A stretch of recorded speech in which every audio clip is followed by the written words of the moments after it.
தொண்டாமன்றூர் சட்டமன்ற தொகுதியில் உள்ள செல்வபுரத்தைச் சேர்ந்த அருமை பெரியவர்களே, அன்பு தாய்மார்களே,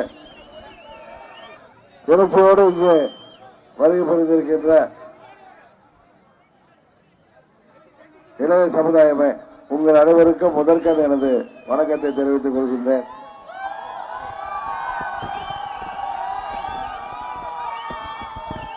இன்றைக்கு தமிழகத்தை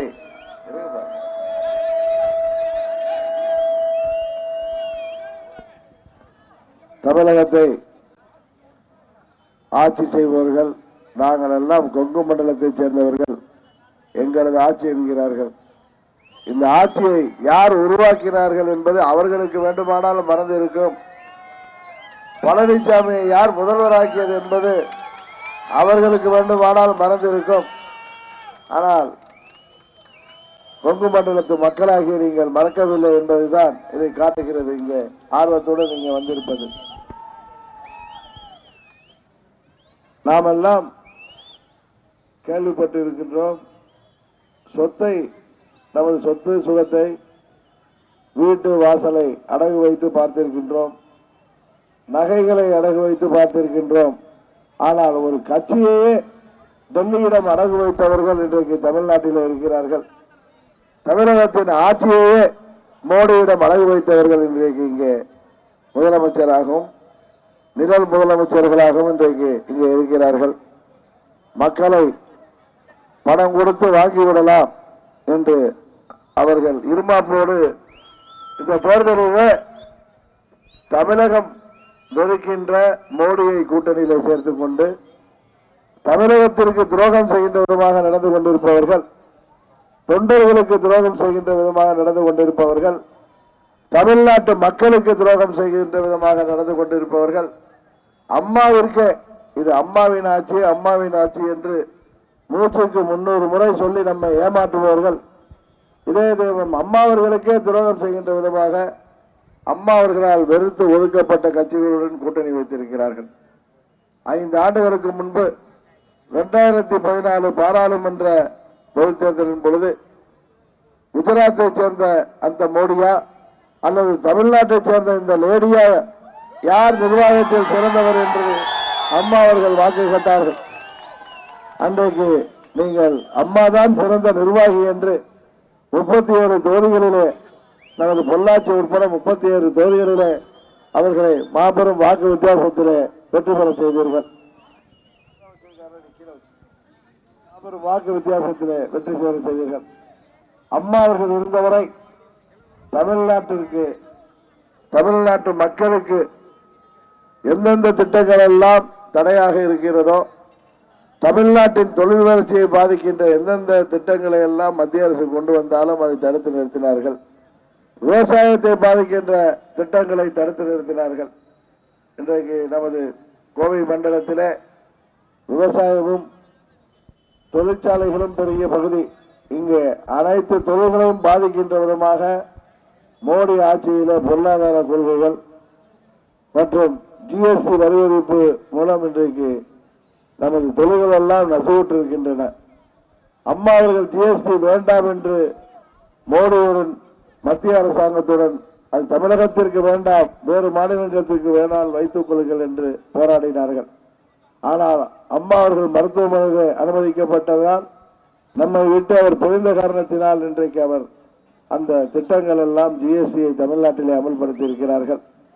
இதையெல்லாம் மாற்றியமைத்து தமிழ்நாட்டிலே விவசாயமும் தொழில் வளமும் பெறுகிற, தமிழ்நாட்டிலே வாழ்கின்ற இளைஞர்கள் வேலைவாய்ப்பு பெறுகிற, மாணவர்கள் சிறப்பாக கல்வியை பெற்றிட, புதிதாக தொழில் தொடங்க விரும்புவர்கள் தொழில் தொடங்க உதவி செய்வதும், ஜிஎஸ்டியால் பாதிக்கப்பட்டிருக்கின்ற சிறு குறு தொழில்கள் எல்லாம் மீண்டும் அவை சரி செய்யப்பட்டு வேலை இழந்தவர்கள் வேலை பெறவும், தனியார் நிறுவனங்களே வேலை பார்ப்பவர்களின் நலனில் அக்கறையோடும், அரசு ஊழியர்கள், ஆசிரியர்கள், பொறியாளர்கள், மருத்துவர்கள், மாணவர்கள், மீனவர்கள், விவசாயிகள், நெசவாளர்கள், அமைப்பு சாரா தொழிலாளர்கள் என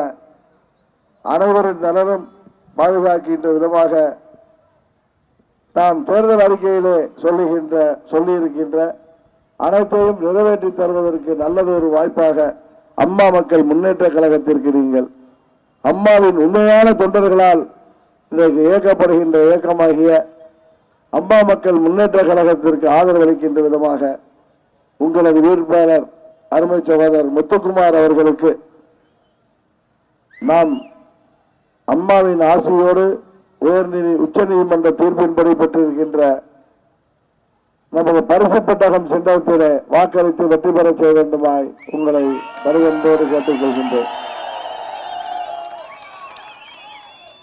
இன்றைக்கு தமிழகத்தின் நலன்கள் எல்லாம் மோடியிடம் அடகு வைத்திருக்கப்பட்டிருக்கிறது. தமிழகத்தில் வாழ்கின்ற சிறுபான்மை மக்கள் இன்றைக்கு மோடி ஆட்சியிலே அச்சத்தோடு வாழ்கின்ற சூழ்நிலை ஏற்பட்டிருக்கின்றது. முத்தலாக் தடை சட்டத்தை முஸ்லிம் மக்கள் அதனால் அச்சமுற்றிருக்கிறார்கள். யார் வேண்டுமானாலும் எப்பொழுது வேண்டுமானாலும் கைதாகலாம் என்கின்ற சூழ்நிலையை மோடியின் ஆட்சி உருவாக்கி இருக்கின்றது. நம்மிடையே மதவாதத்தை பேசி பெரும்பான்மை என்றும் சிறுபான்மை என்றும் நம்மை பிரித்து வாக்குகளை பெற்று ஆட்சியில் அமர வேண்டும், தொடர வேண்டும் என்று அவர்கள் முயற்சி செய்கிறார்கள். அதையெல்லாம் முறியடிக்கின்ற விதமாக நாம் அனைவரும் இந்தியர்கள், நாம் அனைவரும் சகோதரர்கள் என்ற உணர்வோடு ஜாதி மத பேதமற்ற ஒரு அரசாங்கத்தை உருவாக்க, மதச்சார்பற்ற ஒரு அரசாங்கத்தை உருவாக்க நாம் அனைவரும் ஒற்றுமையோடு இந்த தேர்தலிலே பணியாற்ற வேண்டும். தமிழகத்திலே இன்றைக்கு சிறுபான்மையினர் நலத்தை குறிவைத்து ஒருபுறம் மோடி அவர்கள் சிறுபான்மையினருக்கு இன்னலை கொடுத்தது போது அன்றைக்கெல்லாம் அதை தட்டி கேட்காமல் கடந்த 10 ஆண்டுகளாக 2004 14 வரை ஆட்சியிலே இருந்த காங்கிரஸ் கட்சியும் அதன் கூட்டணியிலே இருந்த திமுகவும் எந்த ஒரு சிறுபான்மை நலனையும் பாதுகாக்காததால்தான் 2011 அவர்களால் ஆட்சிக்கு வர முடியவில்லை. 14 அவர்களால் ஒரு பாராளுமன்ற உறுப்பினரை கூட பெற முடியவில்லை. 16 அம்மா அவர்கள் தான் தொடர்ந்து தமிழகத்திலே ஆட்சி செய்கின்றார். அம்மா அவர்கள் மறைவிற்கு பிறகு ஆர்கே நகரிலே அம்மா தொகுதியிலே நடைபெற்ற இடைத்தேர்தலிலும் திமுக டெபாசிட்டை இழக்கின்ற நிலை ஏற்பட்டிருக்கிறது. காரணம், தமிழ்நாட்டில் வாழ்கின்ற அனைத்து மக்களையும் அவர்கள் சிறுபான்மையாக இருந்தாலும் சரி, பெரும்பான்மையாக இருந்தாலும் சரி, அவர்களும் அவர்களை பிரித்து நான் சிறுபான்மைக்கு வேண்டியவன் என்று இந்துவாக இருக்கின்றவர் இந்துக்களை பற்றி தவறாக பேசிவிட்டு இன்றைக்கு நான் ஒன்றும் இந்துக்களுக்கு எதிரி அல்ல, எனது துணைவியார் கோயிலுக்கு செல்வார் என்றால் விளக்கம் கொடுக்க வேண்டிய அவசியம் என்ன இருக்கிறது? அரசியலுக்கும் மதத்தை பயன்படுத்த வேண்டிய அவசியம் என்ன இருக்கின்றது? நான் பிறப்பால் இந்துவாக இருந்தால் அது நான் எனக்கு பிடித்த மதத்திற்கு கோயிலுக்கு செல்வதில் என்ன அதில் தவறு இருக்கிறது? நான் இந்துவாக பிறக்கின்ற காரணத்தினாலேயே எனது மதத்தை இழிவாக பேச முடியுமா? ஒருவர் இஸ்லாமியராக பிறந்துவிட்ட காரணத்தினாலேயே அவரது மதத்தை அவர் இஸ்லாம் மதத்தை இழிவாக பேச முடியுமா? ஒருத்தர் கிறிஸ்துவராக பிறந்துவிட்ட காரணத்தினாலேயே அவர் கிறிஸ்துவ மதத்தை இழிவாக பேச முடியுமா?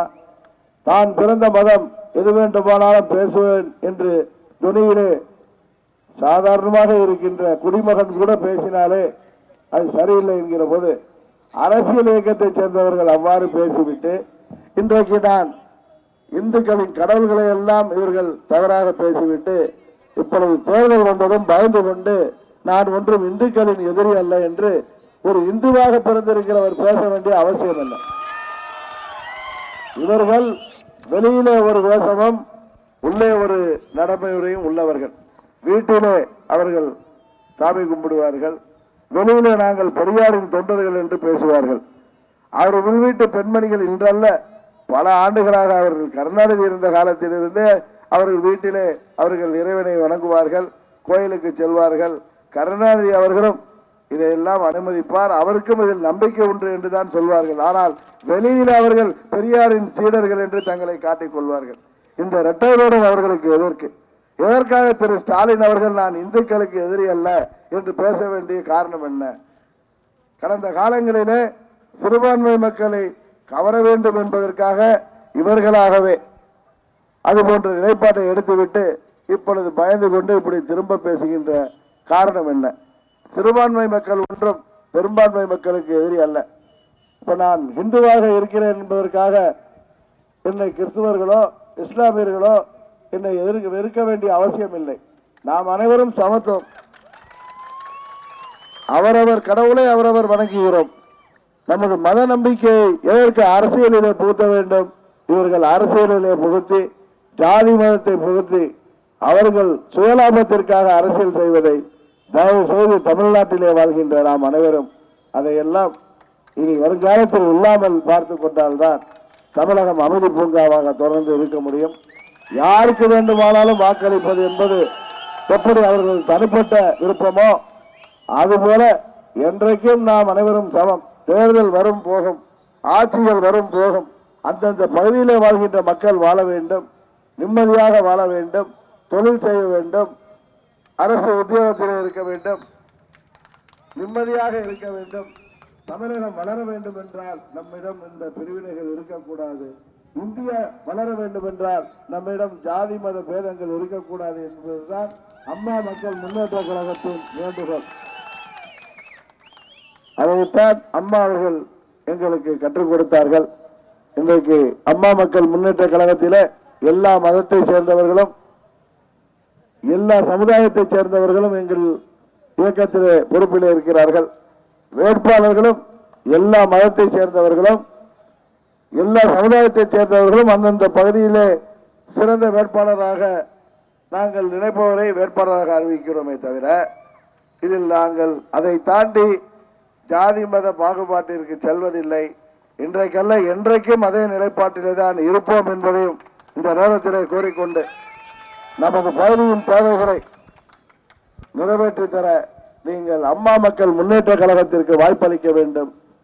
உங்களை வேட்பாளர் அருமை சகோதரர் முத்துக்குமார் அவர்களுக்கு நீங்கள் பரிசு பெட்டகம் சின்னத்திலே வாக்களித்து அவரை மாபெரும் வாக்கு வித்தியாசத்திலே வெற்றி பெற செய்ய வேண்டுமாய் மீண்டும் கேட்டுக்கொண்டு இந்த சின்னத்தை பெறுவதற்கு நாங்கள் உச்சநீதிமன்றம் வரை சென்று போராட வேண்டிய சூழ்நிலை ஏற்பட்டது.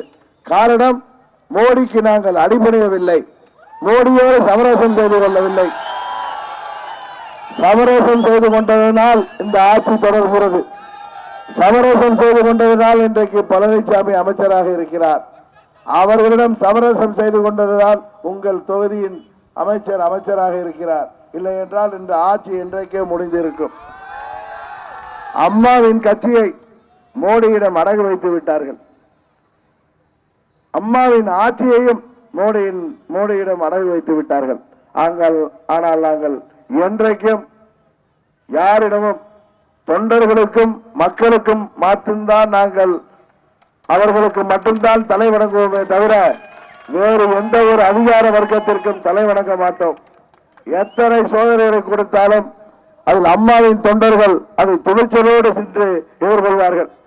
இந்த தேர்தலின் போது கூட உங்களுக்கு தெரியும், 26ஆம் தேதி தான் கடைசி வேட்புமனு தாக்கல்.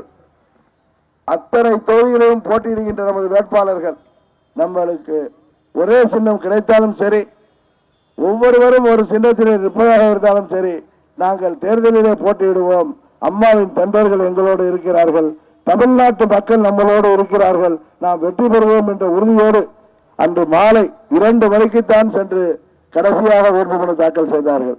காரணம், அன்றுதான் உச்ச நீதிமன்றத்திலே தேர்தல் ஆணையம் அவ்வளவு இழுத்தடித்தும் உச்ச நீதிமன்றம் நமக்கு நீதி வழங்கியது. ஒரே சின்னத்தை நமக்கு கொடுத்தது. அந்த சின்னம் நமது கஷ்டப்பட்டு கிடைத்த சின்னம் தான் நமது பரிசு பெட்டி சின்னம்.